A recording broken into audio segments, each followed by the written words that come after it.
अस्सलाम वालेकुम जी, मैं हूं ज़िया बलोच और आप मुझे यूट्यूब पर मुलाहिज़ा फरमा रहे हैं। सामीन, 4 जुलाई 2023 बड़ा ही अहम दिन था और गुज़श्ता रोज़ तकरीबन सब लोगों का, चाहे वो हुकूमती हलके थे, अपोजिशन के हलके थे, पीटीआई के लोग थे, सारे यही कह रहे थे कि ये दिन पीटीआई के लिए और इमरान खान के लिए बहुत बुरा दिन साबित होगा और इमरान खान गिरफ़्तार कर लिए जाएंगे।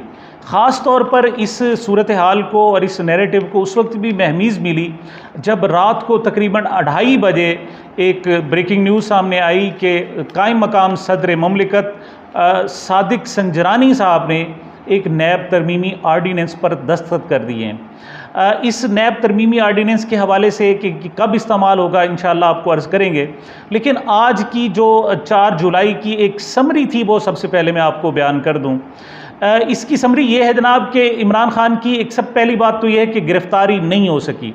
वो जो सारे जनाब कह रहे थे कि गिरफ़्तारी हो जाएगी, वो नहीं हो सकी। आखिर वजह क्या है, गिरफ़्तारी क्यों नहीं हो सकी, इस पर थोड़ी सी गुफ्तगू करेंगे।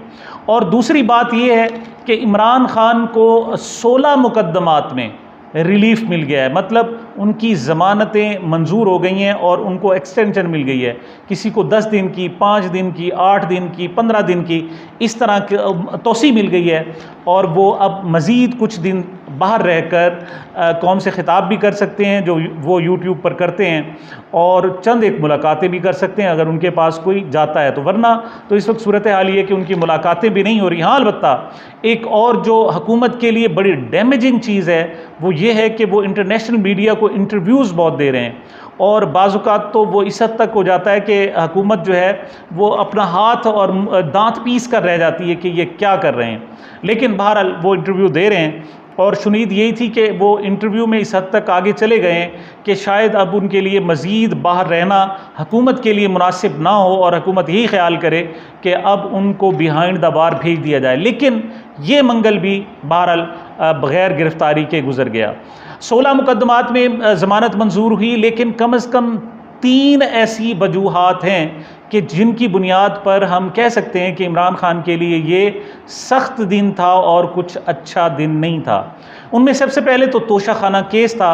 तोशाखाना केस के हवाले से बहुत मजाक उड़ाया जा रहा है, इस वक्त बहुत ज़्यादा ट्रोलिंग भी हो रही है और ख़ास तौर पर जनाब जो हुकूमती हल्के के लोग हैं, यूट्यूबर्स हैं, वीलॉगर्स हैं और सहाफ़ी हैं, वो बड़े धमाले डाल रहे हैं। वो कह रहे हैं जनाब कि देखें ये मिठाई के ताने मुस्लिम लीग नून को मिला करते थे, लेकिन अब ये मिठाई उलट हो गई तहरीक इंसाफ पर। उसकी सूरत हवाल कुछ यूँ है कि इमरान खान साहब ने गुज़श्ता रोज़ एक दरख्वास्त दी थी और उसमें कहा था कि उनके जितने भी cases chief justice Islamabad high court के पास हैं, जस्टिस आमिर फ़ारूक के पास, वो उनकी समाअत ना करें और किसी और बेंच को वो रेफ़र किए जाए। उनमें एक जो सबसे बड़ा केस था, अहम केस था, वो ये था कि तोशाखाना केस की समाअत के हवाले से वो फ़ैसला बड़ा महफूज कर लिया गया था और काफ़ी दिन उसको गुजर गए थे, जो इमरान खान के लिए बड़ा एम्ब्रेसिंग था क्योंकि उसका फ़ैसला आना ज़रूरी था, क्योंकि दूसरी तरफ हुकूमत उस पर बाकायदा फ़र्द जुर्म भी बाकायदा आयद कर चुकी है एडिशनल सेशन जज की तरफ से।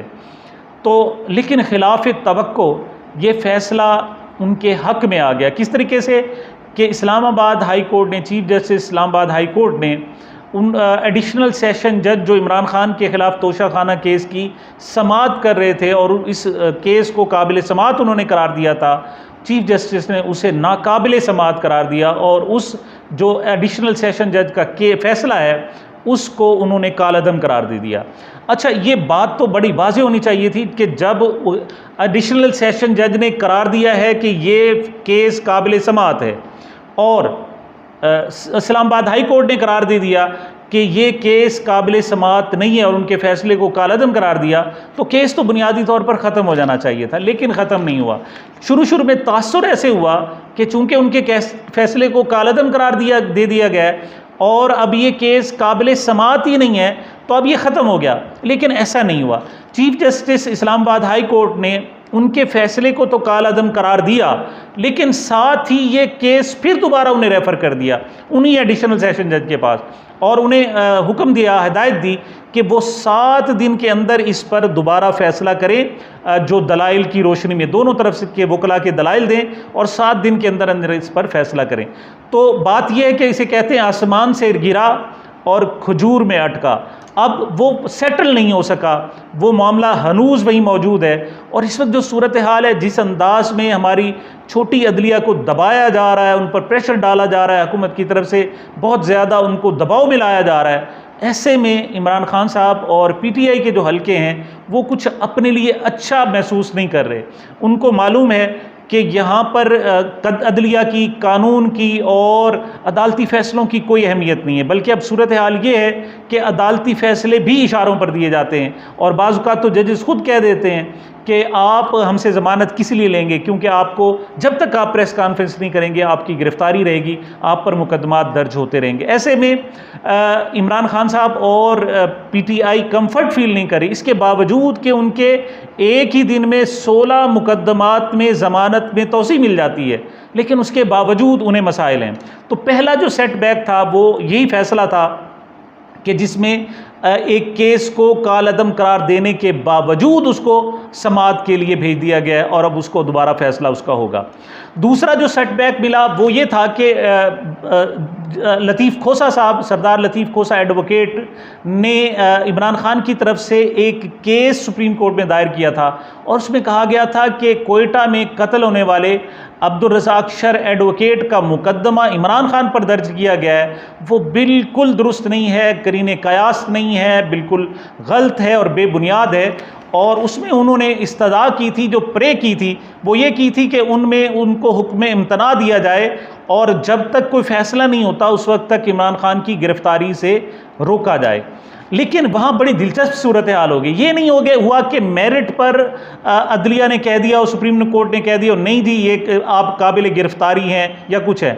उन्होंने एक नई मंतक पेश की। वहाँ ये पेश हुआ कि ये हाई कोर्ट का एक फ़ैसला है, अगर उसको कालअदम करार देना है तो फिर वो 2 जजेस नहीं कर सकते, उसके लिए 3 रुकनी बेंच होना चाहिए। अगर ये 3 रुकनी बेंच होता तो फिर शायद हम रिलीफ दे देते, लेकिन ये चूंकि सिर्फ 2 रुकनी बेंच है, लिहाजा हम कानूनी तौर पर, आइनी तौर पर आपको इस हवाले से रिलीफ देने और फैसला करने की पोजीशन में नहीं है। उन्होंने कहा जी, इस पर सरदार लतीफ़ खोसा ने कहा जी कि कुछ ख्याल करें, मेरे जो मौक्कल हैं यानी इमरान खान हैं उनको सिक्योरिटी के खदशात हैं। इस पर जजेस ने, मोहतरम जजेस साहबान ने ये कहा कि हम आपको जल्द फैसला साइन करके दे सकते हैं, लेकिन अगर आपने इस पर रिलीफ लेना है या आइनी तौर पर इसको आपने हुक्म इम्तना लेना है, स्टे ऑर्डर लेना है, तो आपको चीफ जस्टिस साहब से दरख्वास्त करनी पड़ेगी। वो 3 रुकनी बेंच यानी लार्जर बेंच बनाएंगे और वो ये फैसला दे सकता है। अब सवाल ये पैदा होता है कि जब इस बेंच के पास इख्तियार ही नहीं था, उनके पास इस कदर जनाब कानूनी हक ही नहीं था कि वो किसी को रिलीफ दे सके, तो मुकदमा किस लिए समाअत किया गया, फिर मुकर्रर किस लिए किया गया। ये एक अजीब सी सूरत हाल है। जो कानून के तालिब इल्म हैं वो भी इसको अजीब से अंदाज से देख रहे हैं। बहरहाल इमरान खान को वहाँ से स्टे ऑर्डर ना मिलना भी, हकूमती जो हल्के हैं वो इस पर अश कर उठे हैं और वो कह रहे हैं जी देखो जी, देखा ना, बहुत बहुत अच्छा हो इमरान खान के साथ। इमरान खान को यहाँ पर भी बहुत अपने मुंह की खाना पड़ी। अच्छा, अब अगला तीसरा जो केस है, तीसरा जो आज का दिन बहुत अहम है जिसकी वजह से, वो है गिलगित बल्तिस्तान के वज़ीर आला खालिद खुर्शीद का नाअहल करार दिया जाना। ये 5वीं हुकूमत है तहरीक इंसाफ की और इमरान खान की कि जो उनके हाथों से निकल कर जा रही है। कैसे? सबसे पहले उनकी वफाकी हुकूमत थी, उनके अंदर लोटे, उनके अंदर अपने लोग लोटे पैदा किए गए, ख़रीदो फ़रोख्त की गई, अगरचे वफाकी सतह पर उनका इस्तेमाल नहीं किया गया और इनका इस्तेमाल आकर राजा रियाज़ की सूरत में अपोजिशन में किया गया, लेकिन बहरहाल उनकी हुकूमत गिराई गई। रात को 12 बजे अदालतें खोली गईं, अदालत का एक प्रेशर था, उस प्रेशर के तहत ये सारी सूरत हाल हुई। जो कासिम सूरी की एक एक फ़ैसला था उसको भी कालअदम करार दिया गया और फिर दोबारा वापस उन्हीं हालात में भेजा गया, ऐसे हालात में कि जब इमरान खान के हाथ बंधे हुए थे और बुरे हालात में था, और फिर उन्हें पार्लियामेंट में भेज कर उनकी हुकूमत ख़त्म की गई। उसके बाद 2 हुकूमतें इमरान खान ने ख़ुद ख़त्म की, एक पंजाब की हुकूमत थी और एक खैबर पख्तूनख्वा की हुकूमत थी।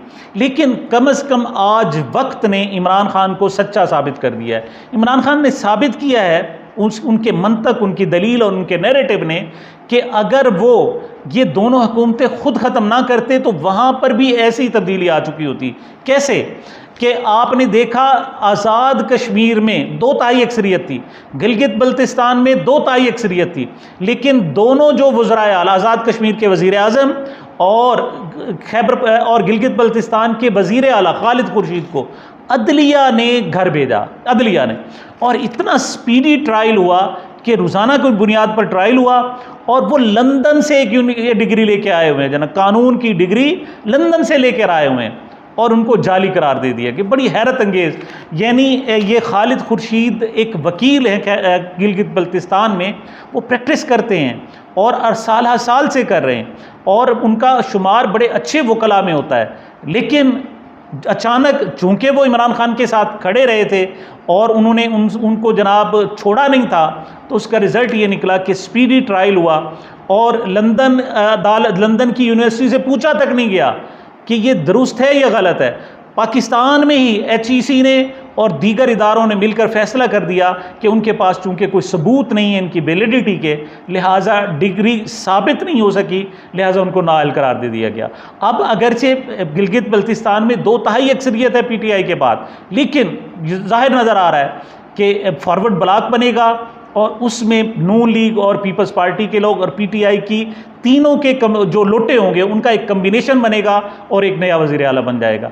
ऐसे में इमरान खान का पंजाब और खैबर पख्तूनख्वा असम्बली तोड़ना वो बिल्कुल दुरुस्त फैसला साबित हो रहा है। क्यों?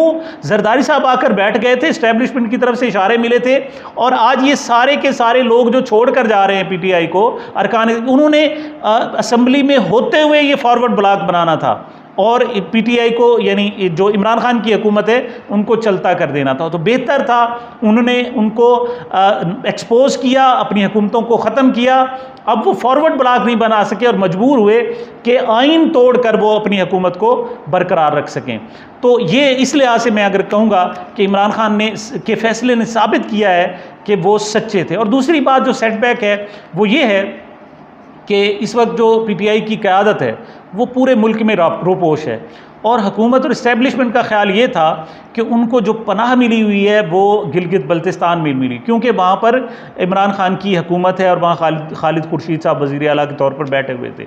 तो उनको बहुत समझाया गया कि आप आ जाएँ, फॉरवर्ड ब्लॉक बनाएं, आप ही रहेंगे, लेकिन वो इमरान खान के साथ खड़े रहे, और उसका रिज़ल्ट ये निकला कि आज उनको नाअहल करार दे दिया गया। इमरान खान साहब ने खुद भी कहा है कि वो मेरे काबिल तरीन वज़ीर आला थे। बहरहाल एक सवाल मैं यहाँ सवाल एक पैदा होता है, मैं पूछना भी चाहूँगा, वो लोग जो बगलें बजा रहे हैं, ये बताएं कि ये जो धौंस, धांधली, जबर और ज़्यादती, दबाव और खौफ की जो हुकूमत है, क्या ये क्या क़यामत तक रहेगी? क्या हमेशा रहेगी? मेरा ख्याल ये है कि ये कभी भी हमेशा नहीं रहेगी, ये ख़त्म होने वाली है। और आप देखिएगा कि आज जब पाँचों की पाँचों हुकूमतें, वफाकी हुकूमत, पंजाब हुकूमत, खैबर पख्तूनख्वा हुकूमत और आज़ाद कश्मीर हुकूमत और आज गिलगित बल्तिस्तान हुकूमत, PTI की हुकूमतें थीं, ये पाँचों की पाँचों आज ख़त्म हो गई। तो आप याद रख लें कि ये इंतहा हो गई और अब सूरत हाल को रिवर्स होना है।